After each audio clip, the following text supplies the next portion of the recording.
like to talk to you about unlocking your potential.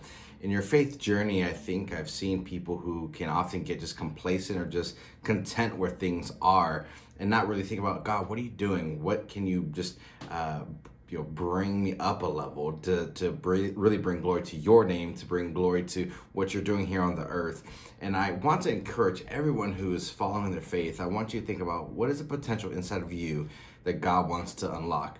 I know there's times in our lives, I'm sure you can think of it, where someone looked at you, saw potential, and called you higher. And that feels great when someone can see beyond your flaws, your shortcomings, your timidity about situations, and really say, I think there's so much in you, and I'm going to invest in you because I believe in you. And God does that with us so much. And I think there could be believers who live below that and say, well, I'm just happy God saved me. I'm just happy to have a relationship with him. I'll go to church. I'll serve. And they kind of leave it there. But I think there's so much more as you walk with God longer and longer that he wants to pull out of you. And I want to talk about just different ways you can unlock maybe your potential that God has in you, some discipline, some things that you can put in practice in your life. Because I think if your faith just remains something you kind of do throughout the week and not become a part of your lifestyle, you'll never reach the full potential maybe God has for you. And so my first thought is I think you have to embrace growth through learning. You can hear people preach, you can listen to sermons, watch videos, podcasts, all those kind of things. But until you say, I want to embrace growth through learning so I can unlock my full potential, it's one of the ways that we just grow, even if we feel like it's review. Proverbs chapter 1, verse 5 says, let the wise listen, add to their learning, and let the discerning get guidance. Listen, when we are listening and adding to our learning, we are discerning and getting the guidance that we need for everyday life. We don't have to be quick to speak and just let people know our opinions, but we can sit back and say, let me just take in a moment. Maybe God's going to speak something to you different in the situation that maybe he's not speaking to someone else, because we feel like we just have to add to the conversation or we need to add to whatever's going on. But really stop and pause and say, God, what are you speaking to me in this moment? Because I want to learn before I speak. I want to educate myself what's going on versus just relying on past experiences. A great leadership truth is that learning is a lifelong journey. As life gets more complicated, when you lean into when life gets more complicated, you often lean into the faces and spaces that you feel most comfortable with. We just feel like, well, I'm going to go back to this situation, or I'm going to go back to this person. They're not going to challenge me like this person is challenging me, or I'm going to stay in this space and never go beyond it because there's challenges that are outside of those things. But I want to encourage that God is with you in all those different scenarios and all those different spaces, but he's relying on you to step out in faith and do that. So don't ever just be in the place of comfort or what you're familiar with.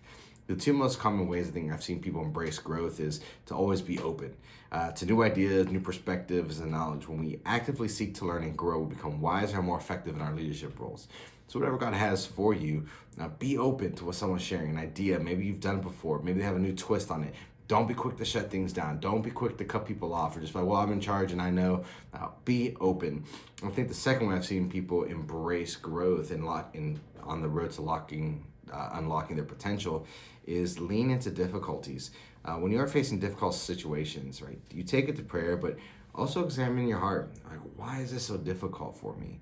Don't shy away from those, but lean into those difficulties. Figure out God will be gracious in helping you in some of those scenarios that you find yourself in. So listen, embrace growth through learning. The second thing is lead with humility and servanthood. Now, we talk about this a lot many times in church spaces, but it cannot be overstated. Matthew chapter 20, verse 26 to 28, you've heard me say, you've heard lots of people say it, of just that whoever wants to be the great among you must become your servant. And that's something that is so true, that you want to be revered and just respected amongst your peers or people that you're leading. Serve. Be a person who can serve others, all right? True leadership isn't about power, authority. It is about serving others and putting their needs before your own.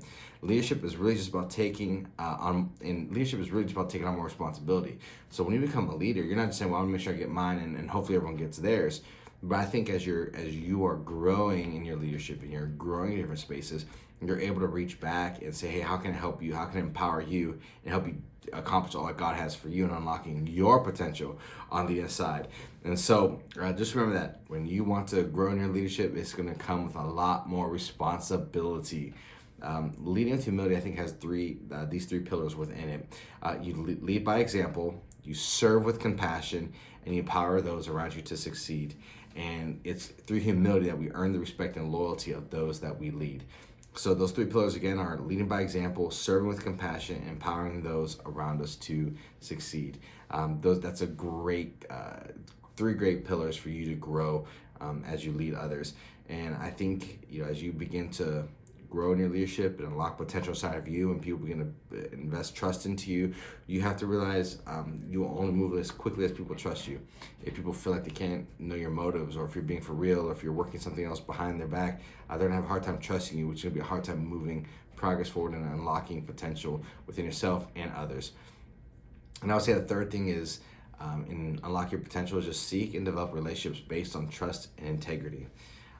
This is a big one. So Proverbs chapter 11 verse 3 says, the integrity of the upright guides them, but the unfaithful are destroyed by their duplicity.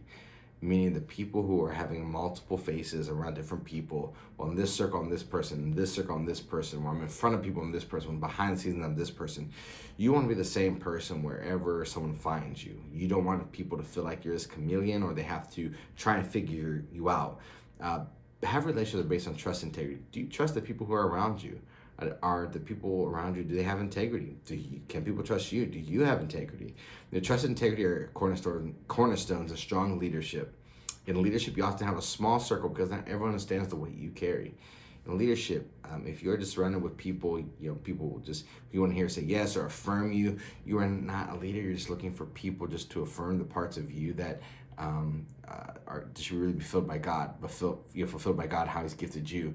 Because when you really say, God, my life is yours, my heart's yours, and God uses other people, you aren't getting this place of jealousness, because you're like, God, I know you got me as much as you got that person. So who around you can you trust? Who around you has integrity? You want to have those relationships solid and defined around you.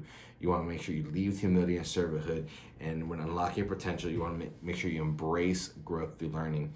I pray for you that as you listen to this video, that you really begin to think about your life, and are you living up to your full potential, your God-given potential? That He's putting things on your heart, maybe speaking things to you right now as you're watching this, or maybe the things He's been speaking to you. Be open to what God wants to speak to you, and you'll be amazed at what He could do in your life. Hey, appreciate you all, and I'll see you next time.